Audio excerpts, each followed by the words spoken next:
एडा Khordha road Kendujhargarh train मोठू ठीक 50 metre दूर रे एपटे अच्छी सेम ट्रैक रे देखो एपटे 50 मीटर दूर रे अच्छी पुरी जलेश्वर ट्रेन पुणी आज आउ थे से बाहानगा परिस्थिति हो पुणी हजारे आज सफा से हजारे भितर आम भी रही जाता कि कौन भगवान दयारू समस्त रक्षा पाई 100 मीटर डिस्टेंस भितर दुईटा ट्रेन जय जगन्नाथ बचे किंतु बारंबार रेलवे विभाग पूरी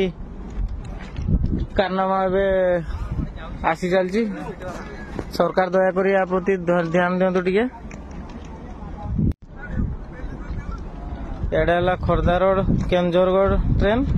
मोठू ठीक 50 मीटर दूर रे एपटे अच्छी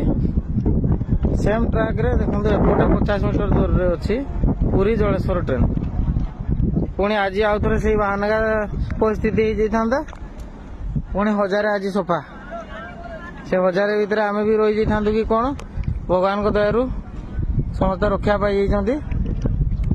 मीटर डिस्टेंस भितर दुईटा ट्रेन जय जगन्नाथ बचे